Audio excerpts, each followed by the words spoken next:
आता तुम्ही एक स्टेटस ठेवला त्यावर का एकतर्फी होणार नाही, काय तुम्हाला यातलं सांगायचं आहे, काय स्पष्टीकरण आहे? मला वाटतं बघा, मी महाराष्ट्र नवनिर्माण सेना पक्ष सोडून आज जवळजवळ 10 दिवस झाले.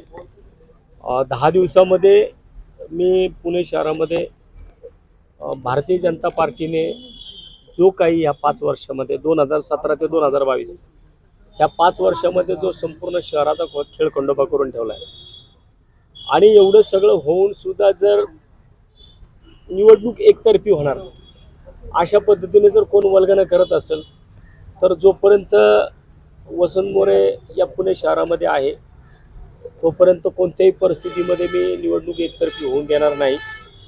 मी पहिल्यांदाच पक्षातून बाहेर पडलो तर कुठल्या पक्षात जाण्यासाठी बाहेर पडलेलो नाही.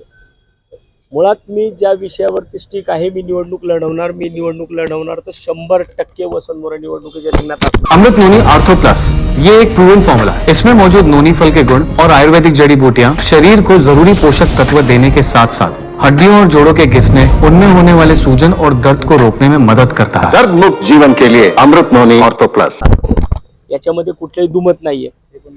परंतु मध्यंतरीच्या कालावधीमध्ये मी आदरणीय शरद पवार साहेब असतील, खासदार सुप्रियाताई सुळे असतील, शिवसेनेचे खासदार संजय राऊत साहेब असतील, किंवा काँग्रेसचे सगळे नेते, काँग्रेसचे सुद्धा बड्या नेत्यांचे मी मुंबईमध्ये गाठीभेटी घेतल्या.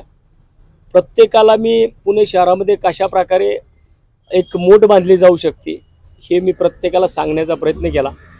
परंतु हे सगळं करत असताना मी निवडणूक लढणार ह्या विषयावरती मी स्टिक होतो, मी ठाम होतो, आणि आज सुद्धा मी त्याच विषयावरती ठाम आहे.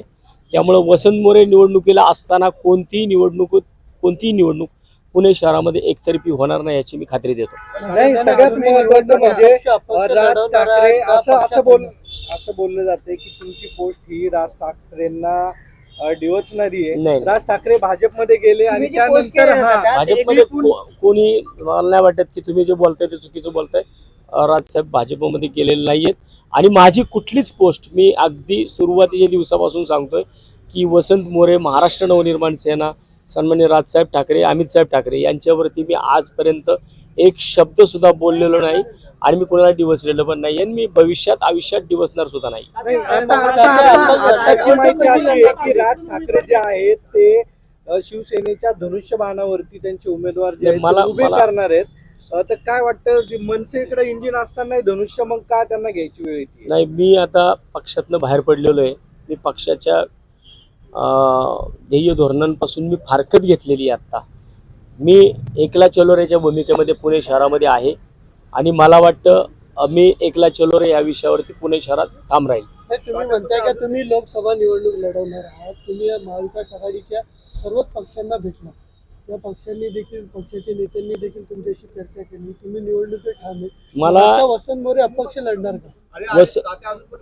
वसंत मोरे 100% पहिल्यापासून अपक्ष किंवा पक्षातनं बाहेर पडलोय. मी एक मोठ बांधण्याचा प्रयत्न केला योग्य वेळी.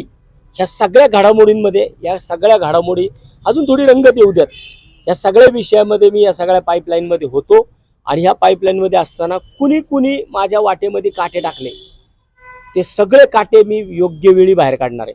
आणि ह्या सगळ्या गोष्टी मला ज्या पुणेकरांसमोर मांडायच्यात की एखादा कार्यकर्ता, सर्वसामान्य कुटुंबातला कार्यकर्ता जेव्हा स्वाभिमानाने बाहेर पडतो आणि तो एका दिशेने पुणे शहराला कसं तरी सुखी, समाधानी, शांततेच्या माध्यमावरती, मार्गावरती नेण्यासाठी प्रयत्न करत असतो, वेगवेगळ्या पक्षांना या सगळ्या गोष्टी समजून सांगत असतो, त्यावेळेस नक्की माशी कुठे शिंपते, नक्की पाणी कुठं मुरतं, हे येणाऱ्या काळामध्ये मी ऑन स्टेज सांगणार आहे.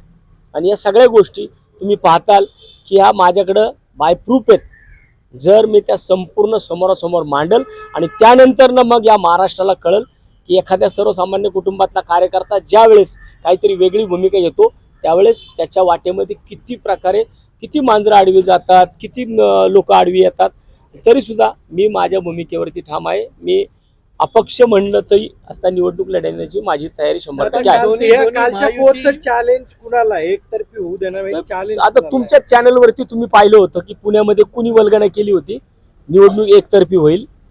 त्या लोकांसाठी हे चॅलेंज आहे माझं. म्हणजे भाजपला म्हणजे दोस्तीत कुस्ती पाहायला मिळणार आहे. नाही, दोस्तीत कुस्ती झाली तरी ती नुरा होणार नाही, ती चितपटच मारणार.